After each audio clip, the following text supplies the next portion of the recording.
Welcome to We in Lewes, a podcast dedicated to celebrating the remarkable, creative, and energetic people who live in Lewes and are helping our community forge a collective soul as appealing as it is unique. These are their stories and their words. They are the we in Lewes. I'm your host, Kevin McGinnis. Our guest today is Mike DiPaolo, Vice President of the Delaware Community Foundation, specifically for philanthropy in Southern Delaware. Mike is one of the most accomplished nonprofit executives in all of Delaware, having spent over 23 years helping with the management and operation and success of charitable organizations. Among other things, he was the executive director of the Lewes Historical Society and is well known around town for his commitment and service to our community. Today's episode is brought to you by the twin restaurants Kindle and Half Full, located in the heart of downtown Lewes. With their beloved menu, American fare with a French influence for Kindle, and gourmet pizza and wine at Half Full, and so much more. They are busy not just during the summer season, but throughout the year. Recently, I had the chance to dine with one of the owners and his family. Like everyone else, we got to wait for a table to open up. They also make everyone feel at home. If you can, the next time you visit, please let them know your appreciation for their support of this podcast. Mike, welcome to the podcast. Thank you, Kevin. We're thrilled you're able to join us today.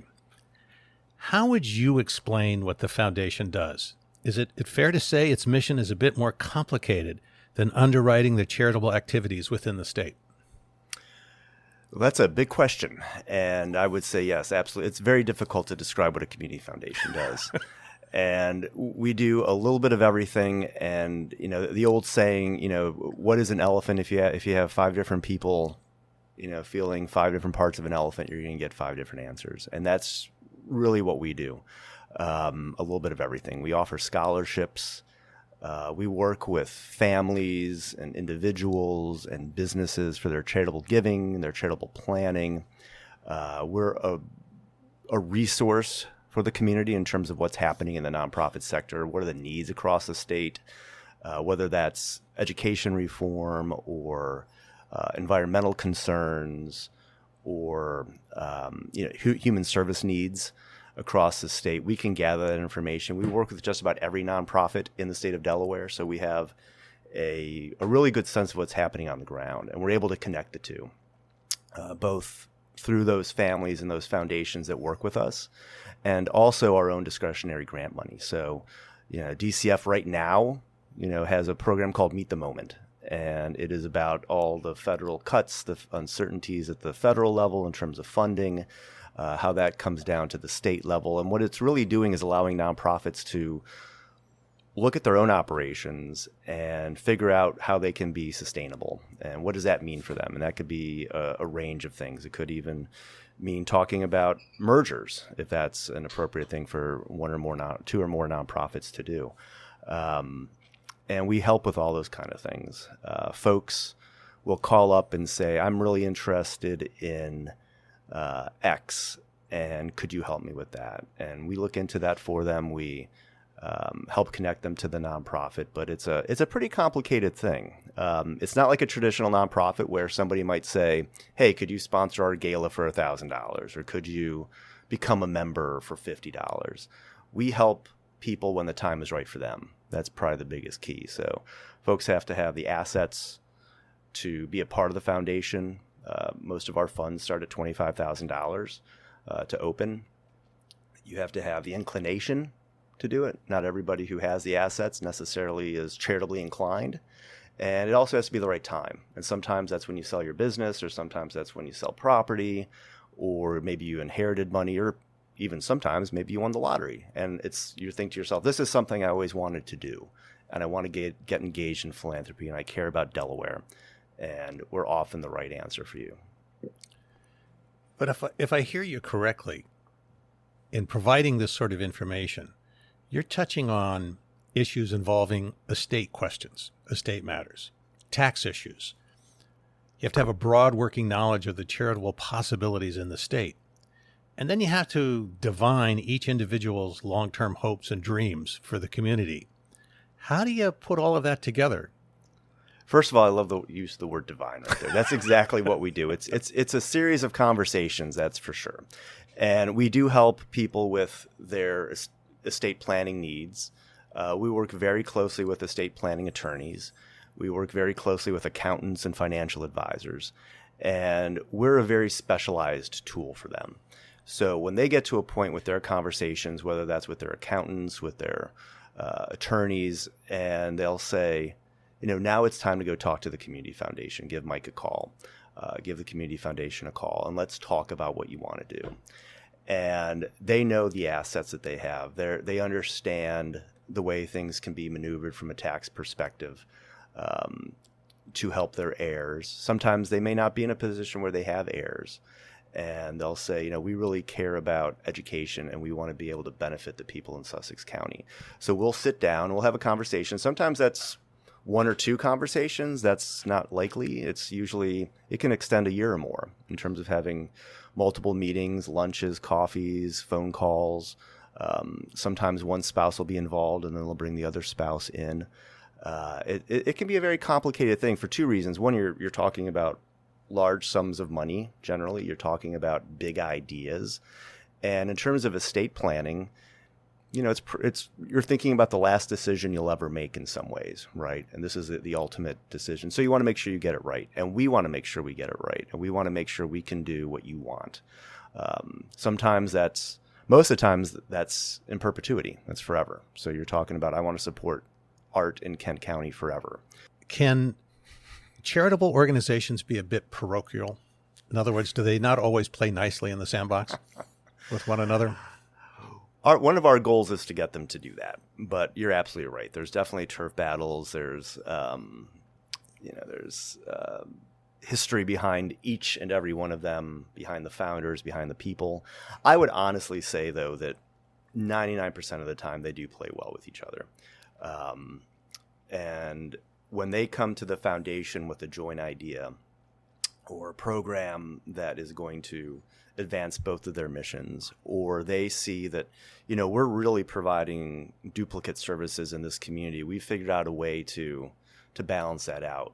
We're all for it. In some ways, it's the opposite of a for-profit mindset. I mean, you get in there and you compete and you own the market share, right?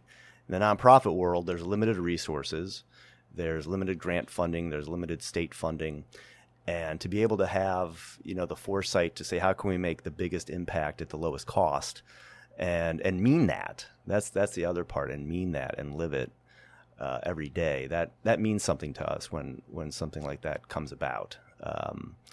But there are times when, sometimes the gloves come off, or sometimes there's competition, and there is limited grant money. We want people to work together, but it isn't, in the end, it's still a zero-sum game. Even that Meet the Moment program I mentioned earlier, we received over $3 million in requests, and we only had barely $600,000, not even $600,000 to grant out. So we had $5 in ask for every dollar in actual money that we could grant out. Probably a good example of this, and I won't name names, but there was a parcel of land that wanted to be acquired, and groups that were trying to preserve the land were actually outbidding each other even though their mission was to preserve the land. And it's like, why do you care if organization X gets it, if organization Y gets it, if your mission is to preserve the land? So that you have that mentality that, well, we have to win, we have to get it. And sometimes that's good. Again, sometimes that's a very good thing. But sometimes, especially in a nonprofit setting, it is about the mission. And so if the land's getting preserved, that's what matters. But when you drive the cost up for each other, that's not a good thing. How does the foundation finance itself? So the Delaware Community Foundation has about $400 million in assets under management.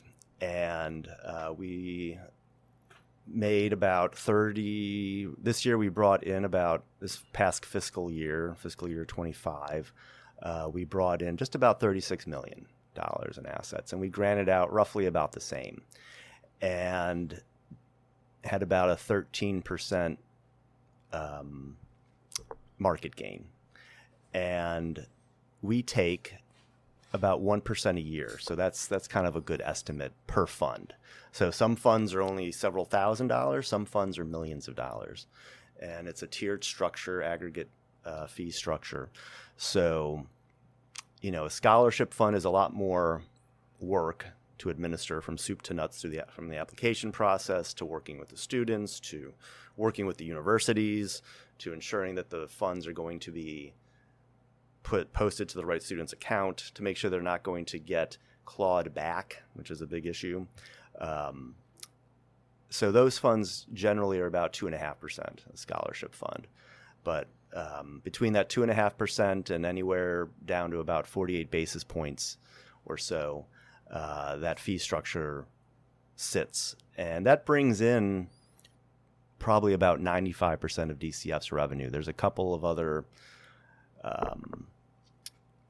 kind of fee-for-service programs that the DCF manages, including running grant applications through our website for other entities. And we also have a very relatively small kind of annual appeal where we ask some of our friends and supporters to help us out. But most of the revenue comes from fee. And you started with it wasn't necessarily a state charter, but you did start with a grant from the legislature. Is that right? That's correct. It was actually a challenge grant. It was meant to go out there, challenge philanthropy, challenge individuals, challenge businesses to start a community foundation in Delaware. That was in 1986. It was a $2 million matching grant from the state. Interestingly enough, Delaware had a foundation. Community foundations originated in 1914 in Cleveland, Ohio. And the very first community foundation, it was an idea of attorneys that had these small trusts like for orphans and for this and for that. And they said, why don't we bring them all together into one organization? Because they were just literally files sitting in attorneys' desk drawers that they had to dust off every now and then, make sure they were being fulfilled, et cetera, et cetera. And they formed the Cleveland Foundation. And people loved it, the idea, the concept, bring this all together, examine community needs, get money out into the community, and have a way to have those funds evolve as needs change in the community. And so the concept took off. And in the late 20s, there was an entity called the Delaware Foundation. And there's actually advertisements in papers that talk about the same things we've just been talking about. Do you have an estate plan? Do you have something you care about? They used different language back then, but the concepts are all the same. How are the decisions going to be made? Well, it's a committee of your peers, of community members. This is not a family foundation. It is made up of people from across the state who are going to be making these decisions and get the money out to where it needs to go. And unfortunately, just after they formed, the Great Depression hit. And so that idea got put on ice, at least in Delaware. I believe the Community Foundation in Delaware got started with a grant from the state. Is that right? That's correct. DCF, again, was started in 86, at least nominally, and they got the money from the state. But it wasn't really until like the early to mid-90s when it really got off and running. And it was up in Wilmington for the most part, and then by about 2002, it had opened an office here in Sussex. There's always a big gap between what people think you do and what you actually do during the day. Is that true for you? Absolutely. I think everyone's probably seen those memes, like what my parents think I do, what my friends think I do, what I think I do, what I really do. And it's the truth. I mean, what my kids say I do is I go out and have lunch with people. And I do. I wish this was open for lunch, Matt. That would be great. Definitely come here. But it's a wonderful way to connect with people. And I'm not sitting down all day thinking about tax code and thinking about a variety of ways to structure your estate. Really, what I spend most of my time doing is working with our fund holders about what they want to do, and those are usually times when they come to me and they'll say, "Hey, I want to do X for X organization. Can I do that? How can we structure it? Could you ask some questions on my behalf so they don't realize that it's me who's doing this?" Because a lot of the times people want to work with the foundation because they can do so anonymously. I spend a lot of time traveling around meeting with various professional advisors. So work very closely with accountants, financial advisors, estate attorneys, especially estate planning attorneys who have clients that they think would benefit from the community foundation. So we stay in constant touch with them and talk with them about who they might have in their pipeline and what their needs are. And again, every situation is unique. So and whether starting from the beginning, whether or not we would be a good fit. And then oftentimes we meet with them, right? We meet the families, we meet the individuals, and that's really where it's fun. And of course, we have our beautiful new office here in town at 302 Savannah, across from Heirloom in the Zwannendale Museum. And it's been a really wonderful place to meet. The vibe in there is I'll say Lewes formal. It's I don't know how else to describe it. It's the Zwannendale Club building has a beautiful Henlopen lighthouse stone fireplace, and we have a leather sofa and two nice leather wingback chairs, and it just invites conversation. You're not sitting around a conference table. You're not sitting across from somebody in their desk, and it really helps level the playing field, and I think make people feel at home. And that's the big thing I think both about Delaware and Lewes especially is it feels like home. You know, whether you've lived here all your life or for 20 some years or you just moved here 2 weeks ago, you know, I think it feels like home, and that's what gets people excited about giving. There are other organizations in the area that help people with their estate planning, and or some work with coordinating with charities. It sounds though like because you're statewide, you can provide a rather unique service in that you know what the whole community within the state is doing. And it's easier to figure out how someone could fit in what they want to do with what's out there. Is that right? Oh, absolutely. That is definitely what sets the DCF apart. And it's very helpful being a statewide organization for that very reason. Both what we're able to do and both the confidence and also the confidence it gives in donors that we'll manage the money well, that we are on top of grant programs, that we offer grant-making platforms for them. If you have a donor-advised fund of a certain size, for instance, you can use our Foundant, which is the brand name, grant-making platform. So you can say, hey, I want to give out X thousands of dollars this year, and I'm looking for organizations that do X, and you're not bound by that the next year. We have the capacity to do all that. So we definitely set ourselves apart. We have about 25 paid staff, all full-time between our Lewes and Wilmington offices. And, that's grant making, financial back of the house sort of folks, the executive office, our team, which is philanthropic services, where we help bring in funds, fund development, and help donors, and also our marketing team. The foundation's located or headquartered in Wilmington, and you're one of the top executives there. But you're working out of Lewes. Now, are you that good a negotiator? Absolutely. Absolutely. No, it's interesting. So when I started at the foundation, I was the vice president for Southern Delaware, and that's still part of my title, and I'm responsible for Sussex and Kent counties.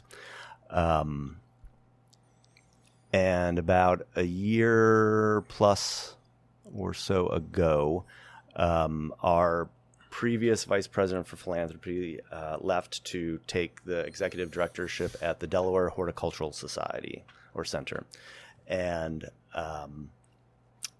I was asked if I'd consider stepping into that role, and I said absolutely. There was a lot of work being done down here. A lot of funds were being opened. A lot of money was coming in from Southern Delaware, and I've been here since pretty much the year 2000, and just the connections you have in a community. That's what makes a community foundation successful, are those connections. So going up to Wilmington probably didn't make too much sense. So, they were very willing to allow me to stay down here and continue the work that I'm doing and lead the team, which is a statewide team. So there's 3 people in the Wilmington office and 2 of us down here in Lewes.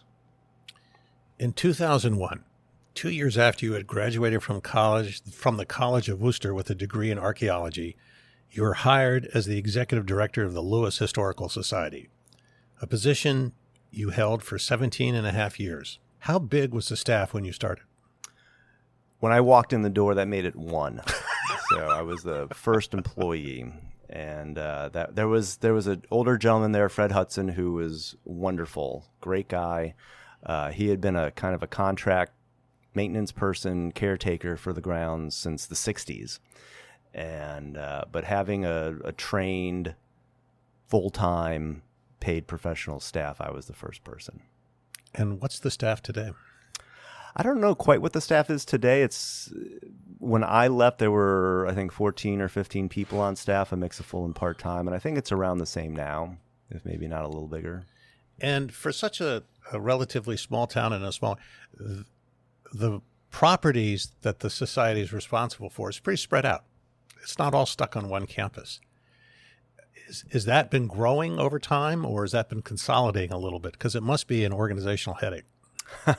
It is difficult to manage an organization like that in terms of the properties. It has obviously has the historic complex, the Ship Carpenter Street campus, whatever it's called, the block where most of the properties are between 2nd and 3rd on Ship Carpenter, the Cannonball House right across the street, the Rives Holt House, the Lewes Life Saving Station, the museum. It formerly had the Zwanendale Club, where our office is now. So the Historical Society was always growing, though. I mean, from the 60s. It was founded in 1962, and it was adding properties right and left. There's properties that it didn't add, that it was thinking about adding, that it was close to adding, including, the one that always sticks out in my mind is the Rodney House on 2nd Street. I forget what business is there today, but it's the one where the chamber is? No, that's the Fisher Martin House. Oh, the Fisher Martin. Right. But the Rodney House is right on 2nd Street. It's next to Touch of Italy. It's the shingled building to the left of Touch of Italy, if you're looking at that. And, it worked with the church back in the 90s to lease the Rives Holt House. It eventually purchased the Rives Holt House from the church, the building itself, not the land. It purchased the Cannonball House. The Cannonball House was the reason for the Historical Society. They wanted to preserve that. It wasn't the first property that they acquired. The first property they acquired was the Burton Ingram House, and that also was on 2nd Street, just probably adjacent kitty corner to where we are right now. And it was moved down there in January of 1962. So from the Burton Ingram House all the way through the museum, which was 2017, when that opened, the society has been expanding, and there's a lot of stories to tell. So you're pretty early out of college. You're fresh out of college, as they would say, and you're growing the society from. As you said, you were a staff of one at the time. How did you do it? How did I do it? I have no idea. I don't know. Just kind of fake it till you make it, I guess. No, in all seriousness, it was when I was in grad school. I went to Pitt for grad school, and I remember, one of my professors saying, you can't just stay in the back room, thinking about all the old papers and artifacts and all that kind of stuff. I love all that stuff, don't get me wrong, but you really got to be out there in the community. And luckily, there are a lot of people like you, Kevin, in this town. There's a lot of people like Matt who care about the community, understand what I think the historic vibe, if you will, does for the community. It sets it apart from anything else on the Delmarva coast. And, being able to not just be young, but, getting out there and being engaged in things like Chamber of Commerce events, other community events, getting involved with and getting to know community members. One of my favorite things that I recall, just at the end of the street, there was the house right next to the 1812 park used to be owned by a couple named Sam and Sarah Gossage. And they would have a reading of Our Town every fall. And my wife, my then girlfriend and fiance, were always the youngest people. And so we were always George and Emily. And we would sit down in Sam and Sarah's house right there on the canal. And we would go around. Dennis Forney was the former editor of the Cape Gazette. He was the narrator. And we would read Our Town. And we did this for 2 or 3 years. And we'd have wine and cheese afterwards and everything. But, just being able to be engaged like that and being accepted like that. I'm not from here. I actually remember, I got a piece of hate mail when I started at the Historical Society, believe it or not. I got a postcard. It was postmarked Rehoboth Beach, and it said, "Leave Delaware history to Delawareans." And I couldn't believe that. That's crazy, right? I mean, who does that? Well, I hope you kept it and framed it. I should have. I really should have. I said, I'm not going to let this bother me. I just threw it away. But I did get a piece of hate mail. And luckily, a lot of people, especially someone like Hazel Birdingham, you've probably heard that name a few times. Hazel was so accepting and really just excited and ecstatic that I was interested in this and interested in this place. And I remember one time she said, I'm going to try to put everything that's in my head in your head. And that's an impossible feat. I mean, she had so much that she remembered and so many connections that she could make. And luckily, a lot of it's stuck in my head. And I think being a part of the community, I think that's the short answer, really getting engaged and really making sure that I wanted to be a part of the community. And, I wanted the society to be a part of the community and be engaged and be involved with a variety of different events. And, it was sort of it was what it was back in 2000, 2001. It was a quiet place at the end of 2nd Street where not too much happened. And I think over the years that really changed.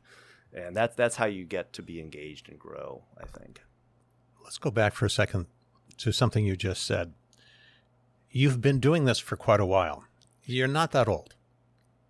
Did you find, here you are interacting with state and local officials, leading members of the community, business leaders. Were you often the youngest person in the room? I often was. Matt's not too much older than me, but whenever he was in the room, well, for Steve and I, Matt's a child. So I know, that's true. That's true. That's true.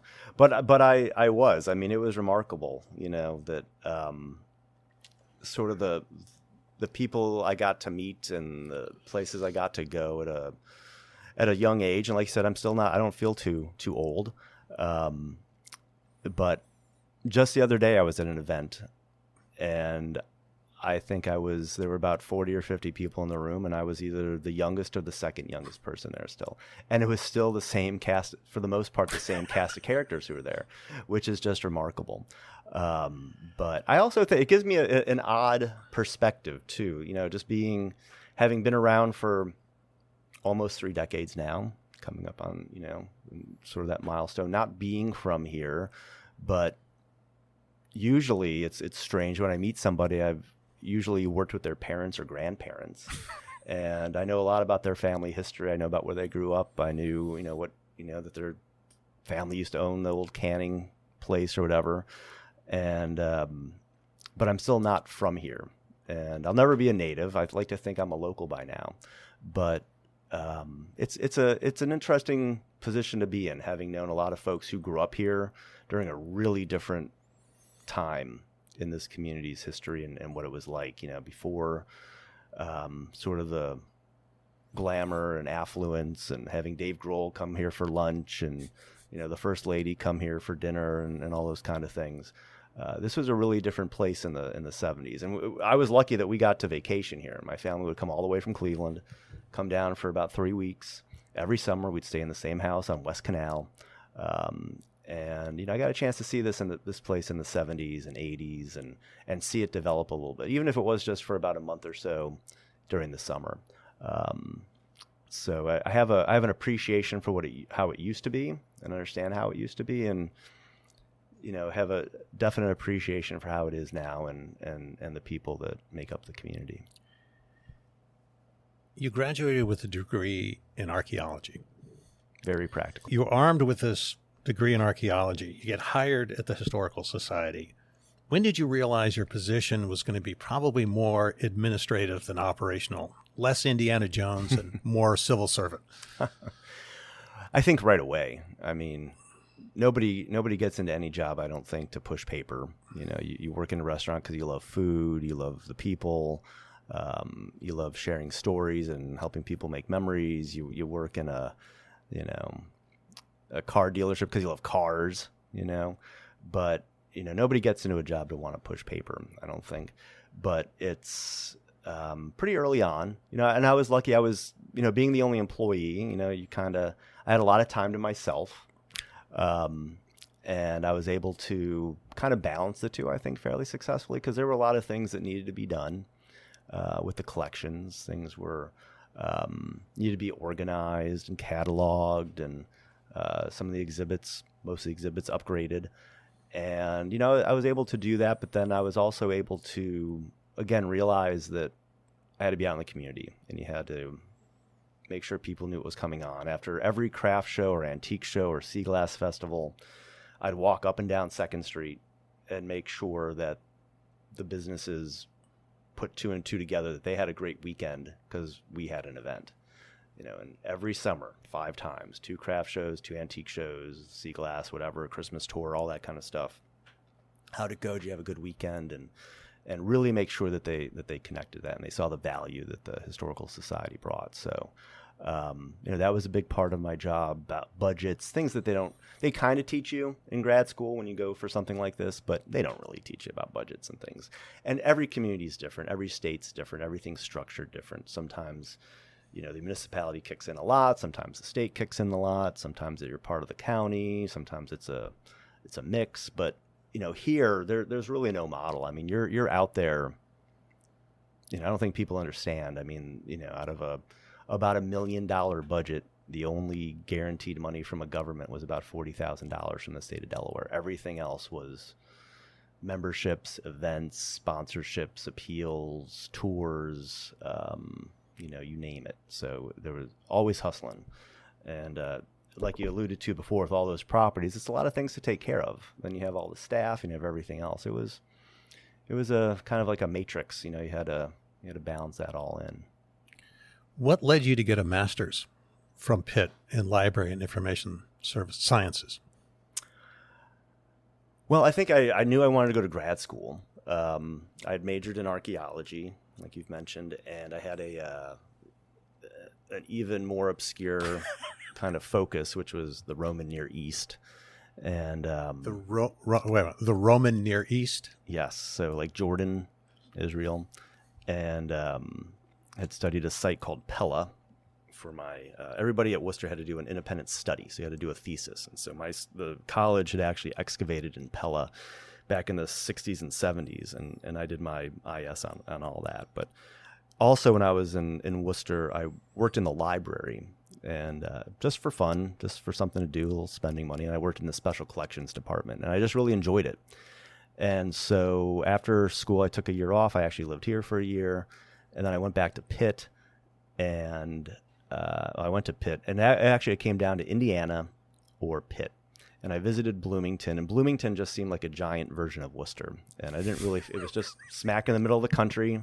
You come up, there's cornfields everywhere, then all of a sudden there's Bloomington. The campus even reminded me of Worcester. You go out the other side of Bloomington, it's cornfields. And that's what Worcester's like, except replace corn with cows. And I was like, I just don't know if I want to do this. And Pittsburgh was a nice sized city. It's not New York, but it's not Worcester either. So it was a nice urban environment. And I was able to found an apartment like 3 blocks away from the building where I had classes, and it was just a great experience. I just knew I wanted to go to grad school. I wanted a different experience, and I'm very glad I did so. And is that where you met Jill? That is where I met Jill. Yes. So we so I went for my orientation, and I told this to you earlier that I decided I was going to sit down next to the cutest girl I could find, and I did, and her name was Marilyn. Oh, man. Oh, don't. You know, right? And so she said, hey, you know, there were a couple of us who sat around her, and she said, hey, we should all go out to dinner tonight. Let's meet at my place, and we'll go down. There's a little restaurant down the street from where I live. So went over to her house and walked in, and there Jill was, and it was just an immediate connection, and basically we've been together nonstop ever since. It was just one of those things, when you know it, and that's what happened. I literally walked into her apartment and saw her. I was like, that's it. She's the one. So we've been together ever since. Did she take convincing to come here to Lewes? A little bit. You know, it's her. I don't know if her parents were too keen. We'd just been dating for about a year. And where are you moving to? Lewes, where? You know, what's going on here? Delaware. Moving to Delaware? And so we did, and that was just before we moved here. We arrived here full time together on September 8th, 2001.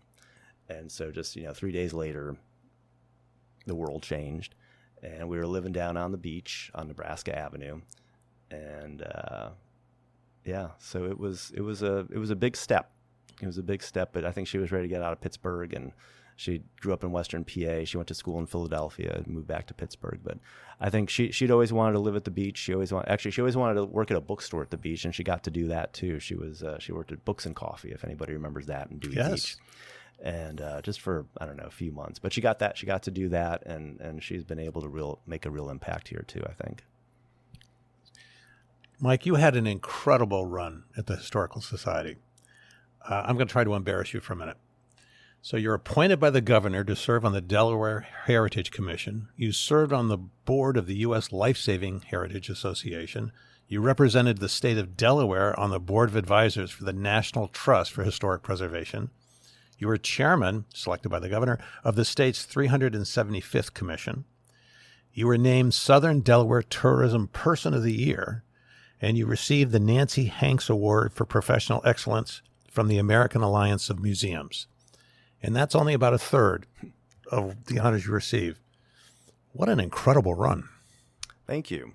I appreciate that. Yeah, it is a little embarrassing, but it's a lot of fun. And I think I don't know. I just had a good time doing all those things, and being engaged and not really caring, about those accolades. Honestly, I mean, it was wonderful to receive them. It was great to be a part of them, but I didn't do any of that of what I did to get any of those awards. I mean, I definitely appreciate them, or even, sitting on the different boards and commissions.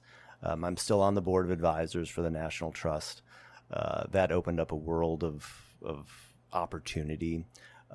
And again, I was too young to appreciate what was going on, getting a behind the scenes tour of the Barnes Foundation up in Philadelphia with the director of the Getty Museum, from Los Angeles, things of that nature, getting to go to beautiful historic properties and stay overnight and have meetings and get to meet all these folks who are doing such wonderful things in their communities. And being on the Heritage Commission, too, just getting to meet people from around the state who are doing things and helping to give. It has a very small budget to make grants. Believe me, it's very small, but they make sure that those grants go to impactful projects, whether that's publications or exhibits. Or right now, the Heritage Commission is the de facto 250th anniversary committee. There is a specific committee, but the group of us and others, but the Heritage Commission is the structure for that. So being engaged with that is really a lot of fun, and the thoughtfulness that's going into that and how different it is from the bicentennial. I was not around for the bicentennial, but from what I've heard, the funding's very different and everything like that. And of course, our country is just in a different place too, 50 years on. So, just wonderful opportunities. And I'll always remember going to Houston to that's where the AAM conference was when I got the Hanks Award, and that was just a complete and utter shock and disbelief. And I still remember standing off stage before I came on to accept the award, and they talked about, you're talking about the Met, the Smithsonian, the Getty, the Cleveland Museum of Art, the Carnegie Museums, like the biggest museums in the country, the Field Museum, whatever. And then they say, and Mike's like one of two staff people, and blah, blah, blah, and everyone laughs. But to be able to, pound for pound, we're able to do a lot of great things. And I think I was the first person from what's considered a small museum to be recognized with that. So that meant a lot. But it's also nice, again, you're fairly young when you're getting these awards. Is it a nice validation? Oh, absolutely. Absolutely. I think, there's, especially being in a small town, in a small state, and being able to, show that we're doing good work, not just me. There were hundreds of volunteers and over time, different staff people, and everybody in this town, and in this state, everyone's doing good work. And the Delaware can be taken just as seriously as any other state. It's, it's not the size of New York City. There's just as many people in Delaware as kids in the LA school district. But, we have great institutions, and we have really great people who are working here. What was the 375th commission? So I was sitting at the Delaware Public Archives with Russ McCabe, who was then the state archivist, or he wasn't the state archivist at that time, but he worked at the state archives. And it was 2004, and we said, hey, wow, Lewes is going to be 375 years. We should do something for that. And why 375? Well, why not? We didn't know if we were going to be around for 400. It's kind of an odd number of years, but let's do something. And so we came up with some ideas. I remember our meeting with Governor Ruth Ann Minner, and when we expressed this to her, and she gave her blessing for it. And again, I mean, that's something you're, however old I was, I was in my late 20s. That you could probably only do in a situation like this between Lewes and Delaware, and have sit down with the governor, propose something, get it done, work with the assembly, get the funding, sit down with the Secretary of State. I would have Harriet Smith Windsor is one of the best people on the planet. She was the Secretary of State at the time, and we would meet at Bob Evans for breakfast every now and then, God rest its soul, and talk about what we had to do, what we were planning. We had a ceremonial meeting of the General Assembly right over at St. Peter's Church. We had one of the best things I remember from that day was it was kind of foggy that morning. And after the assembly meeting, we went down to the DeVries Monument on Pilottown Road. And the Calamar Nickel, we'd invited the Calamar Nickel, and it just floated down the canal. And right at the perfect time, right at the end of everything, you could see it. It came out through the fog, turned into the canal from the inlet, came down, and it was just a real memorable moment. And it fired its cannons. We had exhibits all around the state. The Zwanendale Museum, the Delaware Historical Society, lots of different places. We had the Delaware Symphony Orchestra down. That's a whole different podcast about that experience, just because of my misinterpretation of something. We found out that, we had to set up the stage too, not just arrange for the stage. And so we didn't have anybody to set up the stage, except luckily at the time I knew most of the students out at the College of Marine Studies. And so I roped them all into helping set up the stage. So when you see one of those stages like at Firefly or a big concert, that's what we had to set up, and that was pretty crazy. But we had the Delaware Symphony Orchestra, and then the biggest event and the culminating event was a Tall Ship Festival. And that was all around town at the University docks, the ferry dock, the town dock.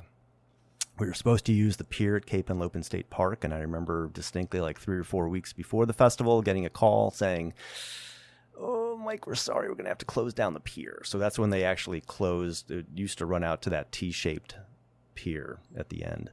And that's actually when it closed, was August of 2006. And then it's been getting shorter ever since. But, that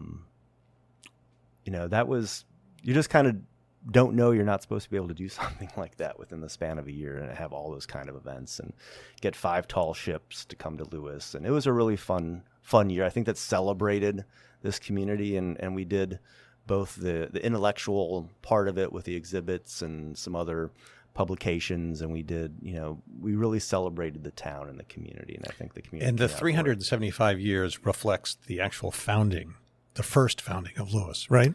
By Europeans, yes, the first Dutch settlement. Mm-hmm. Of course, there were Native American peoples here for thousands of years, but the first Dutch settlement was in 1631. And that didn't last that long, right? It did not, no, just a matter of months. Sure, it was a public relations problem. There was a public relations problem, yes. Now, given all of that, what led you to move on?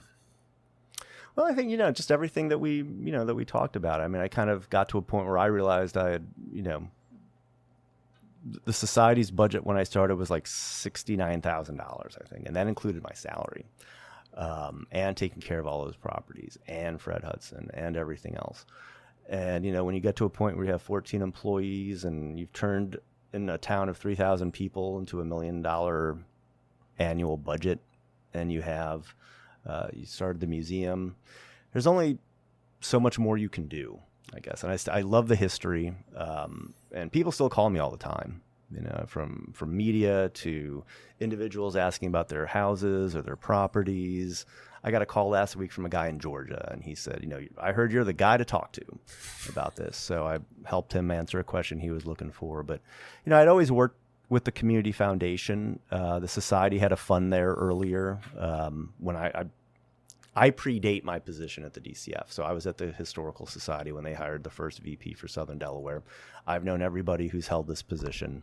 They're all wonderful people. And it just seemed like the right thing at the right time. You know, it was just sort of, I don't know.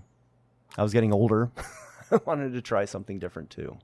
You've mentioned several times you weren't born here, but for a lot of us, you seem to be the quintessential Lewes native. You talked about having the chance to come here as a kid. Was Lewes your happy place?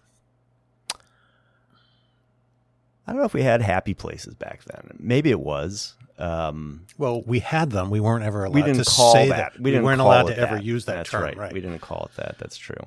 I think so. I think, you know, I mean, there are people who I had a chance to meet when I was young, you know, vacationing on the beach, who I'm still friends with. Don't see them too often, but we still keep in touch. But I remember, you know, growing up in Cleveland and coming here, I remember distinctly being fascinated, and this doesn't happen anymore, but there used to be sand in all the gutters, like when you would, and along the curbs and everything. And I remember getting here like around 4 or something in the afternoon by the time we finally made it, and stopping at the IGA and getting a chicken. And just the place was, it wasn't the Lewes of 2025, right? I mean, you're talking like 45 years ago, you know, the late 70s into the, you know, early 80s. And it still was a little, you know, ramshackle, you know, looking back on it historically, you know, the fish factories, the methane factories had only closed, you know, permanently less than 20 years before. Tourism still hadn't taken root. And, you know, quite honestly, this place was searching for its soul. You know, it had been heavy to light industrial. You know, there was the factories, there were chicken processing plants at one time. There was the clam plant down at Doxy at the end of Pilot Town Road. And there were all manners of light industry and manufacturing here. And, you know, tourism was for other places. It was for Rehoboth. It was for Ocean City. The ferry had just opened up, you know, less than 20 years before. The state park was still kind of new. It opened up in 1964 as well. And there were a lot of battles going on, I think, for, you know, there was for this town's soul. You know, there were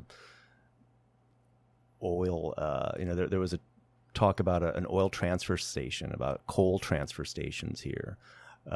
This place would be really different. We might not be sitting here right now if some of those things, any of us really, if some of those things had transpired, for good or bad. You know, we don't know exactly what they would have had. But I remember, you know, just I've always had an interest in history, and this place, you know, still oozes it, but really used it back then. I mean, you know, just riding my bike around and just seeing all these houses and just, you know, stopping by the Cannonball House. And I remember going to the Historical Society's antique show, and just wandering around those places. And it really, for a kid who had a really active imagination and loved history, it was just unbelievable. So I think, yes, it was my happy place. Did you move here after college because of work or despite it?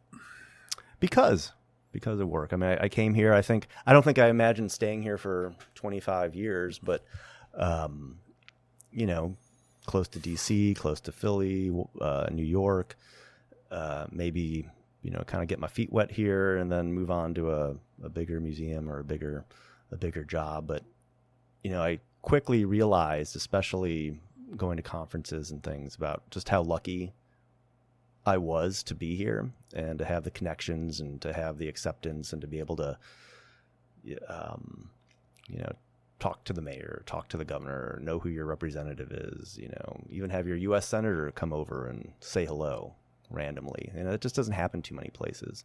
And get to work with everybody in the community, whether it's the businesses or people who are just interested in history and all the volunteers. Just realized it was a great place to be. So And I'd always been here, right? Vacationed here and sort of knew it a little bit. And yeah, it was just a wonderful place to have a chance to live and grow. Looking back over your career, you clearly have significant talents in running an organization that could easily have been transferred to the corporate world, but you've always chosen nonprofits, which I understand don't offer some of the typical corporate amenities. No stock options with the Historic Society, for example. Have you ever questioned that decision? Oh my God, every day. No. No, seriously. I mean, yeah, I know I could have done something that would have made a lot more money. Before I went to grad school, for a few months, I worked in the back office of an investment bank. And it was my job every day, every day, to go over, and then every month, of course, to go over all the trades and everything and figure out all the different representatives, all the different brokers' commissions. I can't believe we were doing that by hand. I mean, that probably now is just like the software that does that in like a tenth of a second. But I was like, I can't imagine doing this. And before I left, they sat me down and they said, oh, we'd love to send you to school, get your Series 7. You can blah, blah, blah, become. I was like, I'm good. I'm going to grad. I can't imagine sitting in an office like this every day and doing that. So there are definitely times when I think about, I was like, I could have done that, but I don't know. I've always had, maybe I haven't been a very good business person. I wouldn't be a very good business person, but I enjoy the mission aspect of it, right? And putting that first. I understand you got to keep body and soul together, and that the financial side is very important and the business side is very important. But I've just enjoyed the nonprofit mission, and I enjoy all that. What is it about this town that makes it worth making a decision or a choice like you've made? The people, without a doubt. It attracts a really special kind of person who would have chosen to move here. The people who have lived here their whole lives, the people whose families have lived here their whole lives, are a wonderfully diverse cast of characters. Everyone has a story. And to be able to have it all play out, so to speak, in a town like this, and I'm talking about downtown Lewes, and to realize that, some of these buildings have been around for 300 plus years, 200 plus years. There's a lot that are 100 plus years old, and all that they've seen, all the drama, and nothing truly spectacular or nationally important necessarily happened here, right? I mean, it's not like George Washington slept in this house or something, but it's all the little things. It's all the daily struggles. It's knowing that when you walk by some of the houses on 2nd or 3rd or Mulberry or wherever, that real people lived in them. Real people still live in them. And it's a beautiful place to be. We love nature, love going to the Cape, I love the winter, especially when you can walk around the Cape. Jill and I like to collect the little brain coral, or the northern star coral. We have a giant thing of it at home. Love being able to raise my kids here. It's a great school system. They have great friends. It's a diverse school system too. They have lots of different kinds of friends. And the opportunities when you look back on it that you're able to have because of a place like this, getting to just meet people from around the country, around the world, especially like you said, it's the first town in the first state. So people want to come here. Right. This is a special place, and we're very close to Washington. And so when folks from DC bring visiting dignitaries and other senators and government officials and folks from around the globe here, it's an honor to get to share Lewes with them. And that was one thing I loved about the Historical Society, was being able to sit down and, the somebody from the city would say, you know, the mayor of Lewes, England's here. Can you join us for lunch? You know, or one time, you know, Joe Stewart and Ted had the Kalmar Nickel rented, and Jill and I were invited, and we get on board, and there's like 7 senators, and you know, walk up and talk to this guy, and he just sticks his hand out and says, "Hi, I'm Chuck, and I'm from Nebraska," and blah blah blah. And then all of a sudden we realize we got the Time magazine the next week, and there he is on the cover. It's Chuck Hagel. You know, he's just declared he was going to run for president, and that kind of thing doesn't happen anywhere else, and it just doesn't. And you know, being able to be engaged and be a part of the community, that's what sets Lewes apart. Mike, thanks for joining us today, for sharing not only what you're doing and have done, but the rewarding decisions you've made. We're all better for them. Thanks for joining us today, and I hope you're having an incredible week. Until next time, from our headquarters here in the heart of downtown Lewes, at the bar at Kindle, this has been We in Lewes, the podcast. See you on the streets.